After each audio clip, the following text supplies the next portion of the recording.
Hello, this is Dave from Mountain Wind Yurt. We're in our early 50s and we're trying to determine what we want to do for the rest of our careers, work lives, and social lives. We currently live in a small town outside Houston, Texas. However, the property taxes, homeowners insurance, automobile insurance, utilities, and just the necessary items for life will exceed our retirement income when we retire in our mid to late 60s. So we have started looking for an alternative lifestyle, a place that we would like to live, and we found it here in Timberon, New Mexico. This is a beautiful place, tall trees, elevation about 7,400 feet. We've got deer in the back. We have wind generator and a solar power system, which we are enlarging every year, and a battery pack system to provide us with our basic electrical needs. And the wildlife is abundant here. Let me show you, sorry for the blurry vision, let me show you our basic electrical system. This is our computer that controls our solar system, as well as our power inverter and our battery system. We have propane as well. Plus we have electrical distribution system, so we can run off the grid or off our solar and wind power generator. This is in the front of our common bathroom complex. Let me give you a little bit better picture. We made this in our shop. It's a kind of a quarter round building, and it houses our bathhouse, toilet, washing machine, dryer, all that. Let's go out back here. Oh, we've got some friends that have shown up. We got 2 deer. We have anywhere from 5 to 20 deer that show up every morning and every evening, and we do put out a little corn for them, especially in the winter time. We have a little spike buck, 2 little spike bucks. And this is one of our yurts that we construct in our shop at Mountain Wind Yurts. And I'll show you that.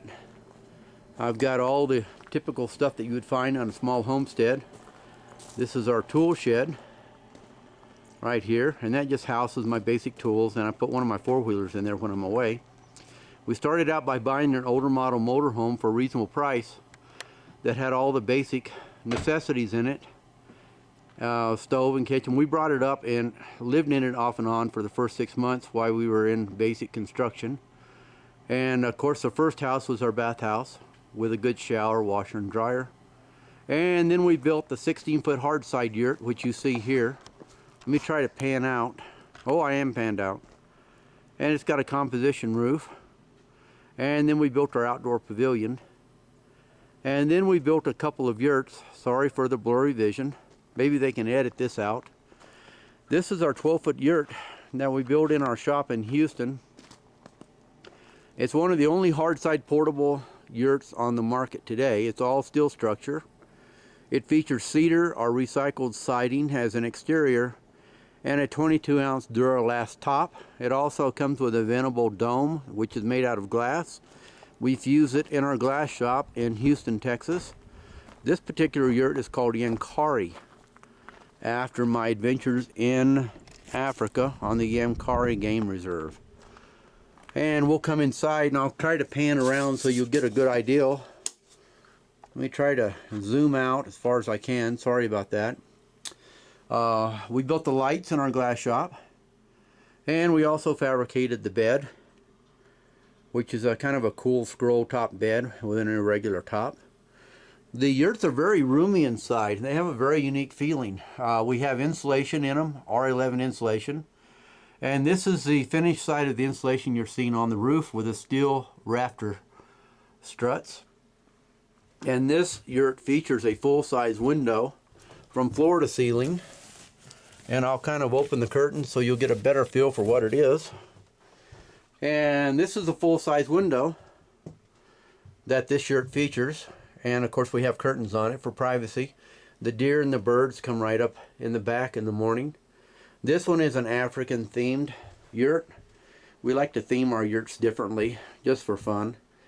And there's a TV stand that I built also in our shop, and a electric heater. We also build wood burning stoves for these little yurts. This one has an air conditioner in it, which we do not like. We're going to remove it. And a little nightstand. It has a little table that attaches to the wall with 2 chairs. And it has a full-size bed. The floors have been painted with floor and deck enamel. And what we do is just use throw carpets inside, and it makes it very easy to sweep and clean. We also build the floor pans that come with every yurt, so the round floor is not a problem at all. It takes 21 blocks to set it on, and it's a done deal. You can set one of these up with 3 guys in about a day. Or me and my wife put up our last one. It took us 2 days for the 2 of us, and we weren't working too hard at it. Our next little yurt is called Dreamweaver. It is a small yurt. This is our outdoor sitting area. We have a big fire pit where we sit around at night and talk and enjoy family time. We have this pile of aspen here, which we're going to build furniture out of. We've already built some aspen beds. And let's see, this is our upright smoker I built out of an 80-gallon compressor tank, which has shelves in it, and we use it for when we want to barbecue, 20-30 pounds of meat. A little bit better view of our outdoor kitchen, if I can give you a little bit better view of it.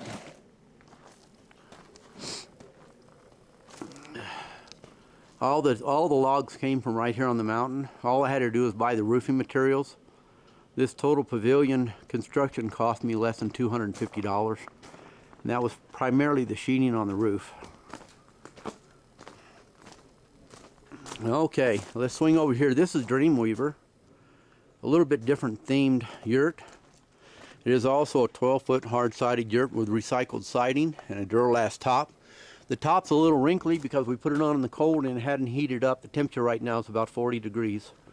And when the sun hits it, it will straighten up. We've only had this one up a short while. Let's turn on the light. Now, we built this one for our oldest son. He has a baby, so it has a portable crib in it. It has a custom bed, which is kind of out of the 70s with flowers and psychedelic colors. I built that in our metal shop. It's got some custom lights that we also did in our glass house. And this one features also a custom fused dome that goes up and down to vent it out in the summer. This also features a full-length windows, which goes from floor all the way down to our ceiling all the way down to the floor. And of course, we have a communal bath, but we do use porta potties in these for night use. So, and also this has a small heater, the electric heater. We will be putting propane heaters in the future, and that's primarily for outages. This dresser was painted by a friend of ours who is now deceased. She owned a place in Houston called the Funk Yard and did some very beautiful furniture out of reclaimed old furniture. And so this is just kind of some different things. This features oak paneling on the inside and oak trim. And the only thing you have to watch for is that our doorways are a little bit low, about 5.5 feet tall. You got to duck a little bit when you come in and out. My sons are quite tall, and they're constantly telling me how they hit their head. These feature just temporary electric service that you can plug into any outlet, and it does have a small distribution panel inside. And we can provide that as an additional cost, but we also, and it's just a small breaker box with 4 outlets on it, and it will run any appliance, TV, anything like that. It's a 30 amp service, and that just ties into a common outlet.